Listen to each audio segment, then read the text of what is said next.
And if you're staying in here, open your Bibles to Psalm 139.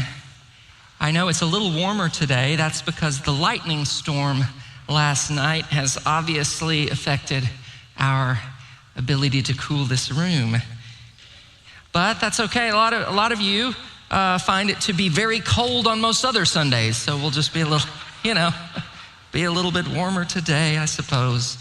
Psalm 139, we began looking at the first half of this beautiful psalm last week, and we will study the rest this morning. But I want to begin this morning by saying thank you for your prayers and support this past week. As many of you reached out to check on Candace and me while we were in Oklahoma with our families. I won't go into all the details. If you're new here, obviously you won't know, but I spent much of my week sitting beside two different hospital beds, but praying very different prayers. One prayer for the Lord to preserve life. My stepdad was in the hospital. And then one for the Lord to be merciful in death. Candace's grandfather passed away on Friday. And we were grateful this week for the ways that God was merciful to grant both of our prayers. We were reminded also of how little we control in the realm of life and death. We didn't create ourselves, as Psalm 139 says. It's the Lord who formed us, and we are fearfully and wonderfully made. The Lord is the one who holds our times and seasons, and he knows the days he has ordained for us, as David says in this psalm. So let's read together, beginning in verse 13. We'll read just this section and take it kind of in the last three sections here today. Verse 13, for you created my inmost being. You knit me together in my mother's womb. I praise you because I am fearfully and wonderfully made. Your works are wonderful. I know that full well. My frame was not hidden from you when I was made in the secret place, when I was woven together in the depths of the earth. Your eyes saw my unformed body. All the days ordained for me were written in your book before one of them came to be. How precious to me are your thoughts, God. How vast is the sum of them.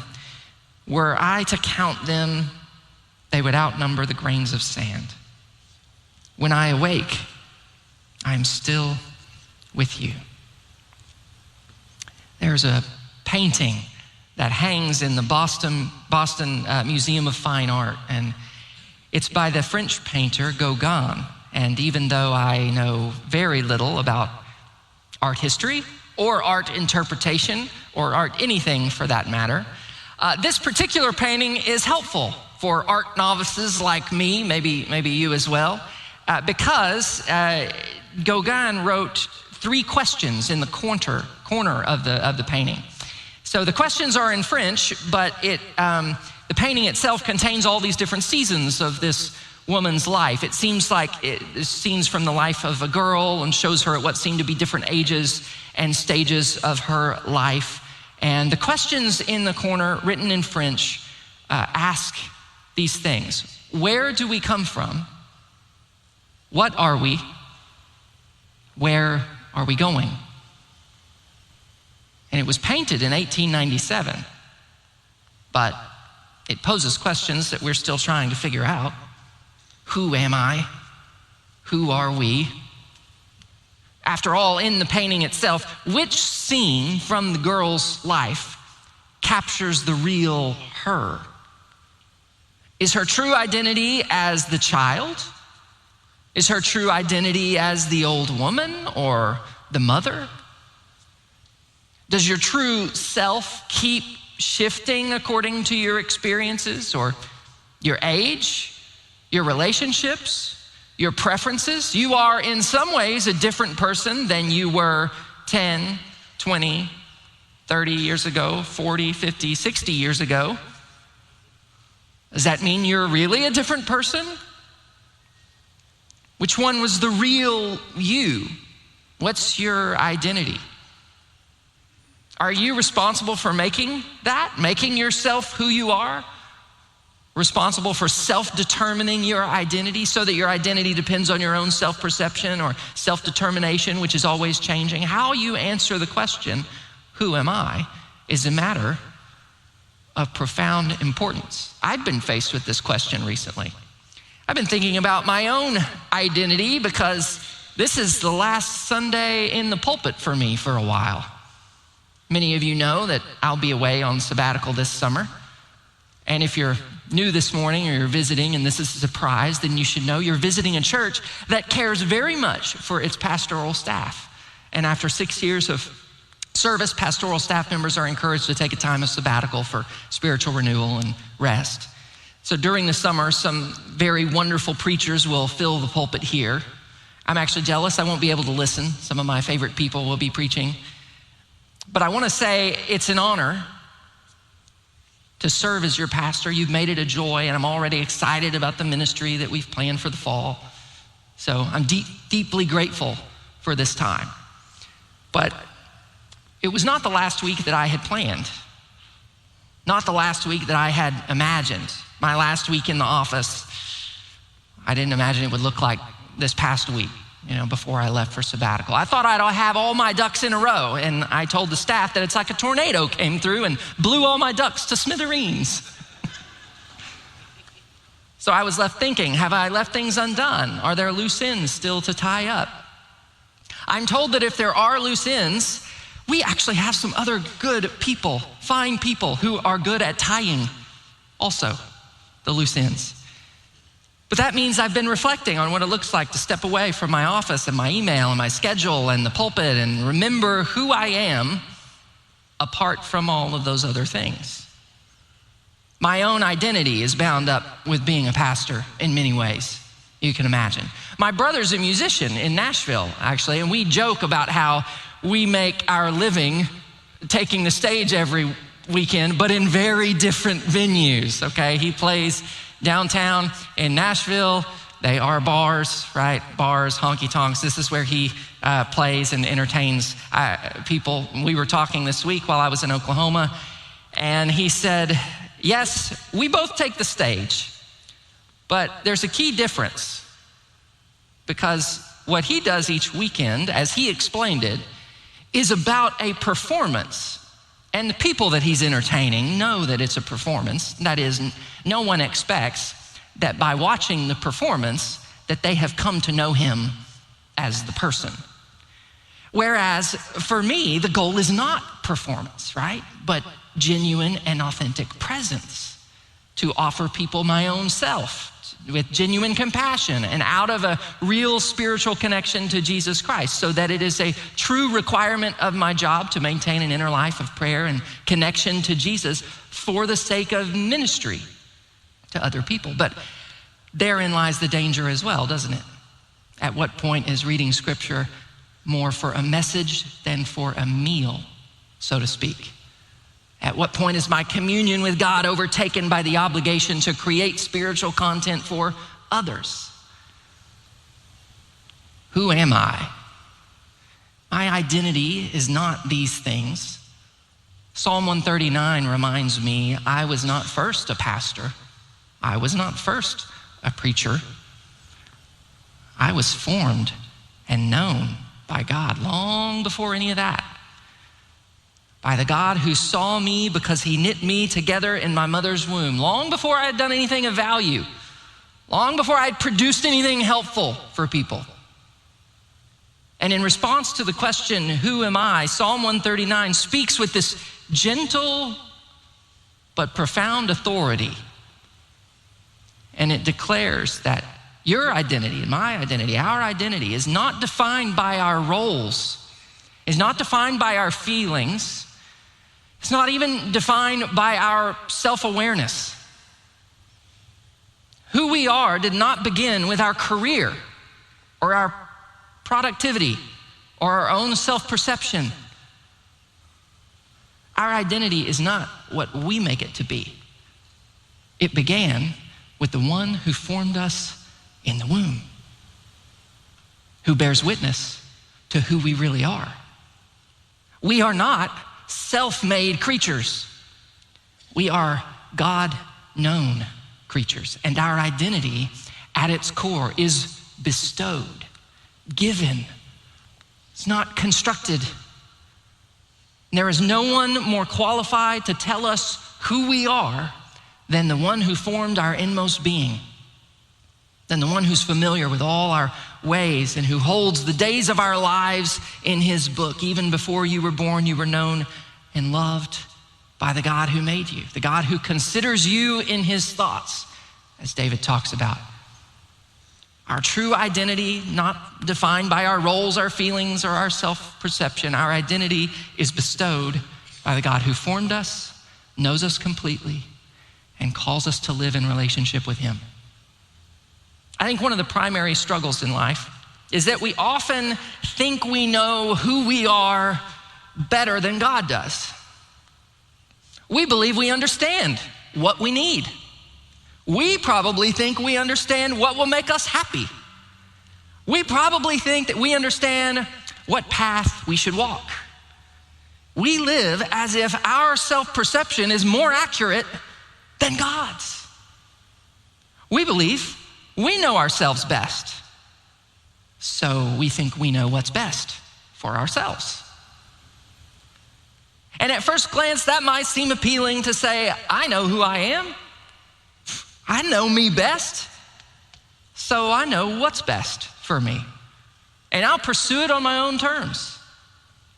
But if you just look back at human history so far, the track record for that kind of thinking, our track record of knowing what's best for ourselves is pretty terrible.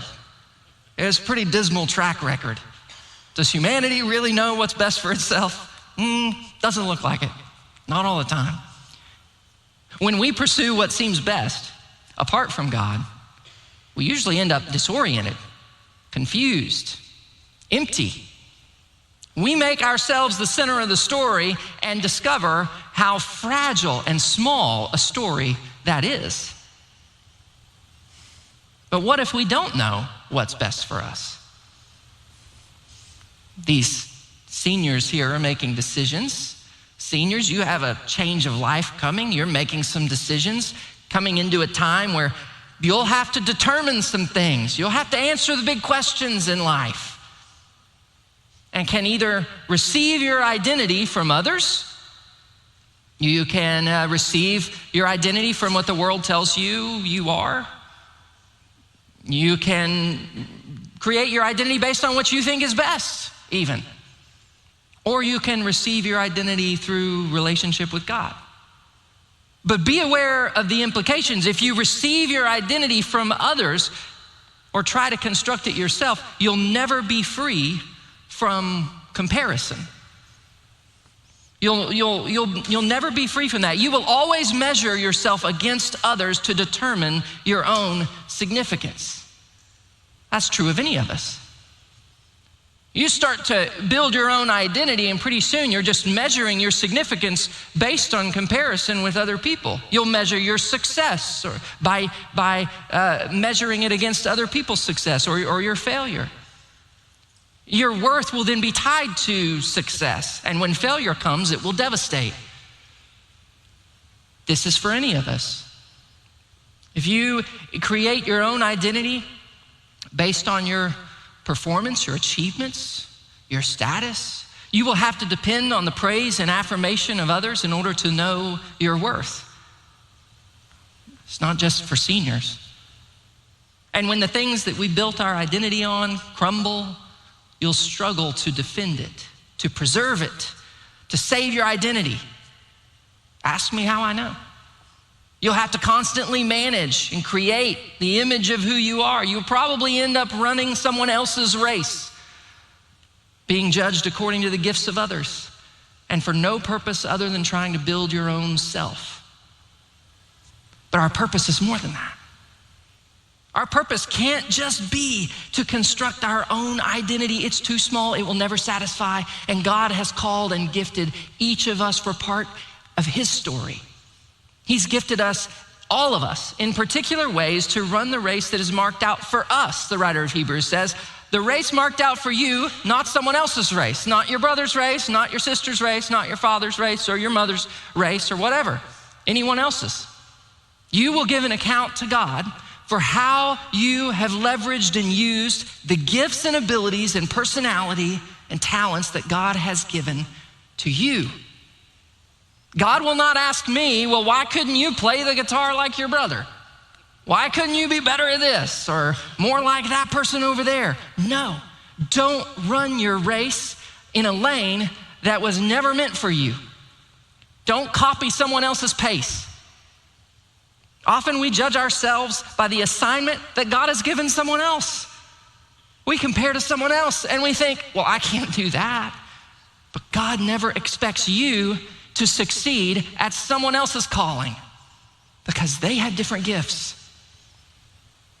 God shaped you for the work he gave to you and you and you and all of you.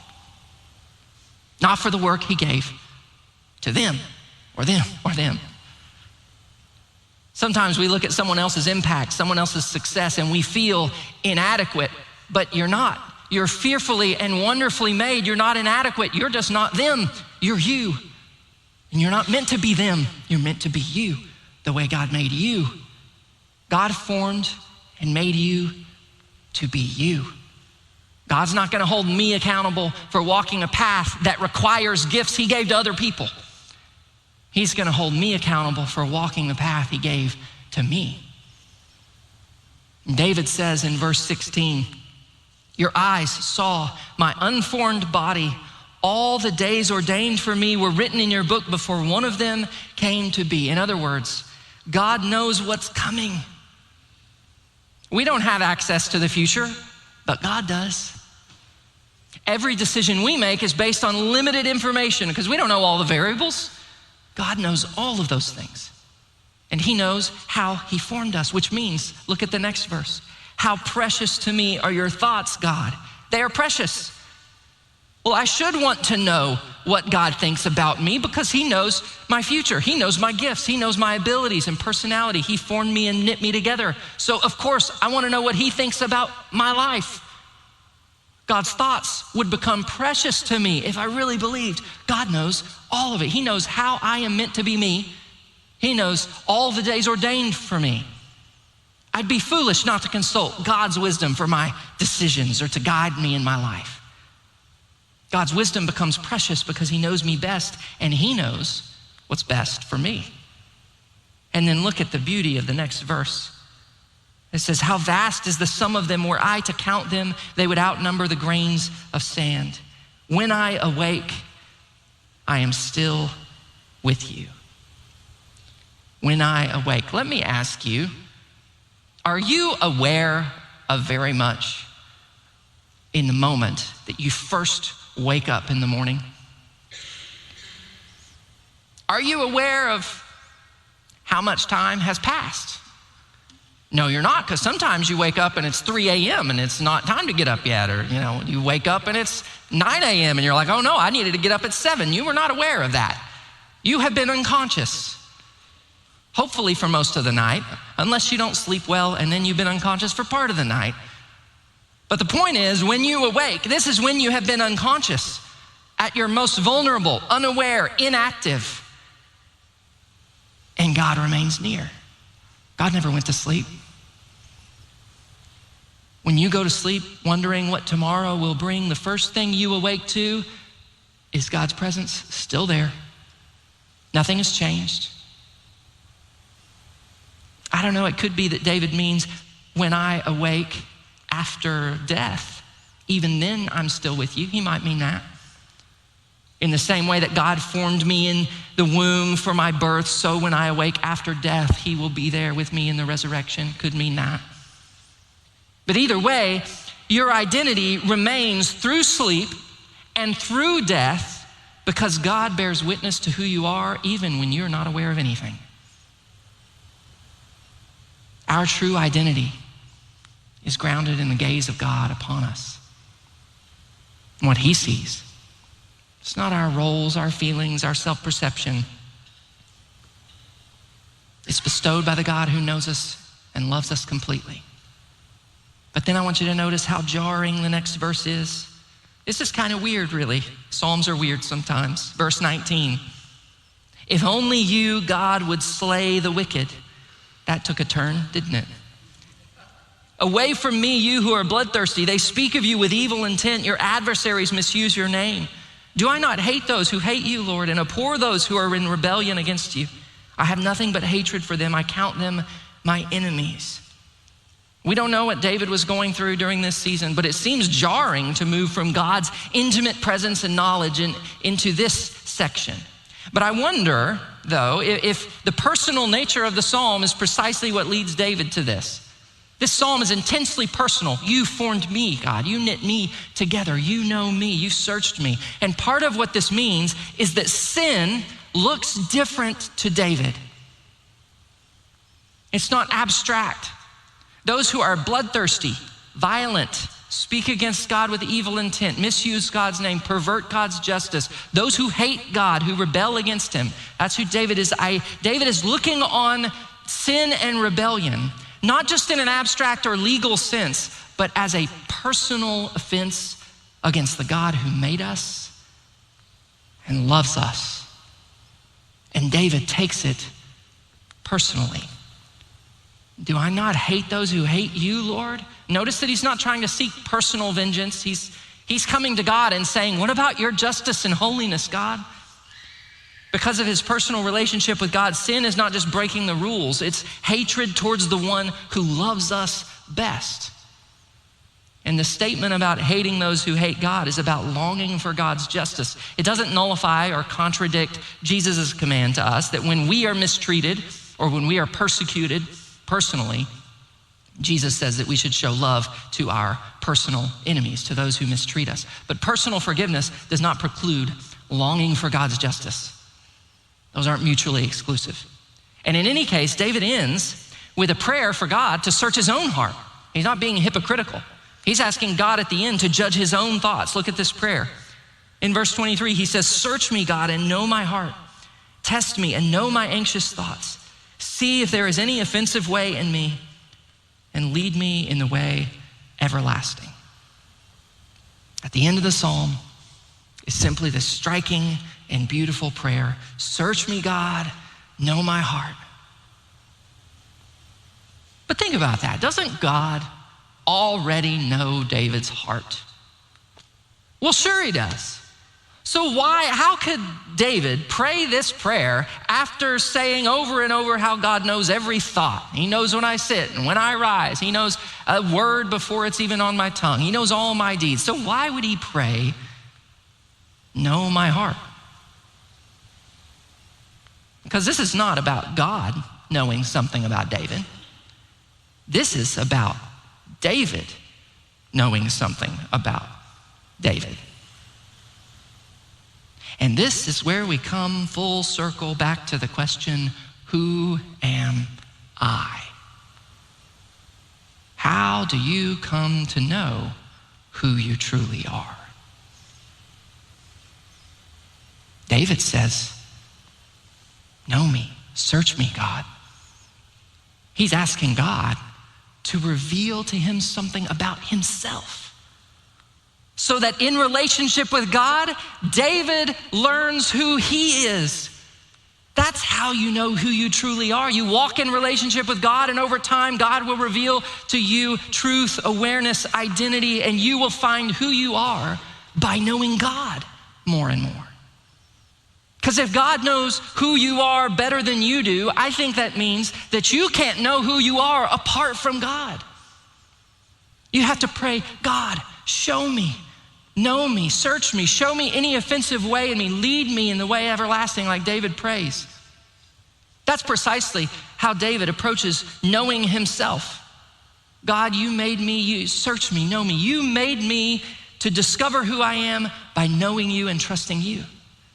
David didn't assume that he could discover who he was apart from God. And the gospel reminds us that the answer to the question, who am I, will never be answered by looking inward to ourselves or outward to the world, but only by looking to the cross, where the one who formed us gave his life for us.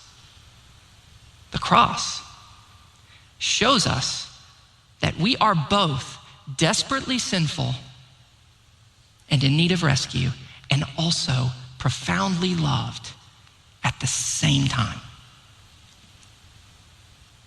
The cross shows us both of those things about us. We are desperately sinful and in need of rescue, and profoundly loved at the same time. And I wonder how long it's been since you've considered how God sees you. Have you prayed like David prayed, God, search me and know my heart, and then show me what you see when you look at me? This is the only way for God to show us. We have to open ourselves up. It's not about God knowing me, it's about God showing me. God, search me, know my heart, then show me what you see when you look at me. It's the only way for me to know who I am. Is to say, God, I want to know what you see when you look at me. Ask God, who do you say I am? What have you made me for? What path have you marked out for me to run? Those are big questions. But just ask with humility. Listen to the one who knit you together and who holds every day of your life in his hands. This is what it looks like to actually live in this way, receiving our identity from God rather than searching for it on our own. It looks like trust, a life anchored in the truth of what God sees when he sees me, his child, his beloved, his redeemed servant. This would mean beginning each day not with a frantic need to prove ourselves or earn our place, but with a quiet confidence that we already belong. We belong to God. It would mean that I don't need to find myself. I'm already found. Instead, I need to follow my Savior, to ask him to show me how I've been made and where he is leading. Whether you're a graduate stepping into a new chapter or someone you're just trying to hold things together through a hard season, it would be foolish to ignore what God thinks about your life. The older you get, it doesn't mean God is done showing you who he wants you to be. Every season has new gifts, new challenges. He wants you to keep coming back to him, to keep coming back to the cross, because ultimately, God's plan has always been to make us like Jesus. So that God's answer to the question, who am I? Is to point us to Jesus, the one we were always meant to reflect. Let's pray.